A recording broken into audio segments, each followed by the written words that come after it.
Right then.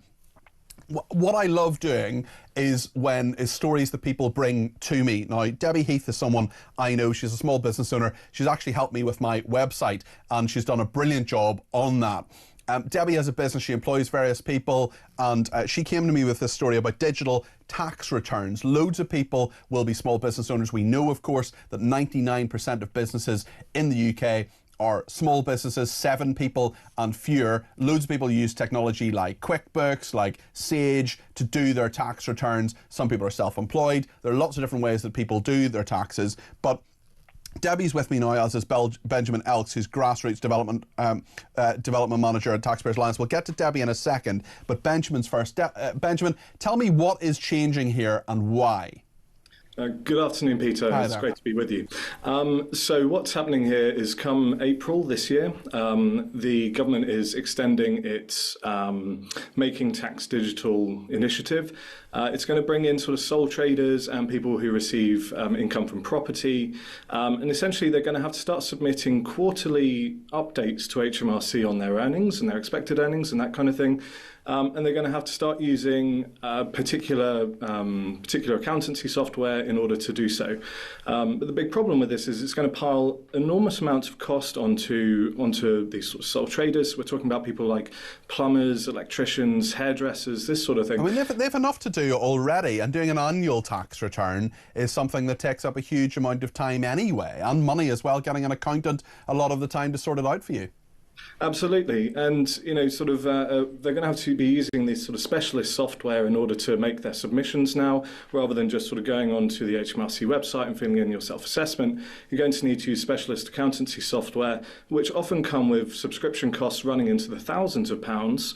Or they'll have to be employing very expensive accountants in order to make the submissions for them. Why is the government doing this, Benjamin?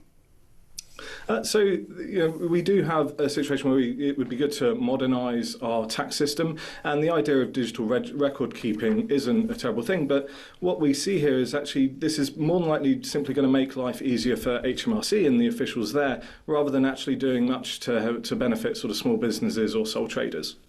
Benjamin, thank you. That's Benjamin Elks there. He's the Grassroots Development Manager of the Taxpayers Alliance. Debi Heath is, as I say, a small business owner as well. I need to declare an interest in that she's helped me with my website, petercardwell.com. But Debi brought this story to me.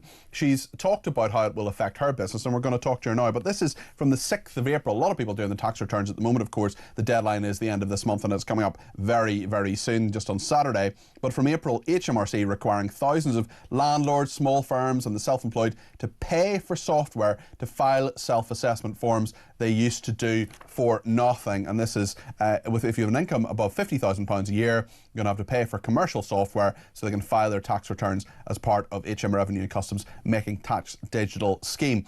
Debi, thank you so much for bringing this story to me. How will it affect your business? So, I find it really odd that we all understand when we submit our tax return, which we shouldn't have to do till the 31st of this month, and then we get told what we owe. Because I'm really on it, I submitted my tax return early through my accountant, and then they've preempted what we're going to have to owe for next year, but they want a payment on top of what we're paying for the actual year at the end of this month, and then they want another one on the 31st of January. So hold on a second. So you've paid your tax for 25-26. You've paid that. You've done that, and now because you were ahead of others, they're saying now you've got to pay more because they're anticipating what you may pay over the next financial year. I mean, that must seem like a slap in the face, Debi.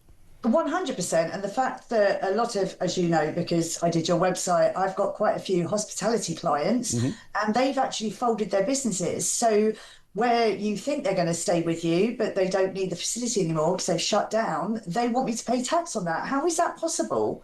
Because if you work for an employer, are they going to say, well, we think you're going to stay with that employer, therefore they want more money from you, and preempt it? It's just ludicrous. Well, you can't predict the future, and you don't know who your clients are going to be now versus who your clients are going to be in a year's time. And so many businesses will have that experience. Just tell me about your business. How many people you employ? Are there freelancers? Are there staff members? Just tell me about that. So my business, we're all contractors. So when I need somebody, they come in and I pay them for their service.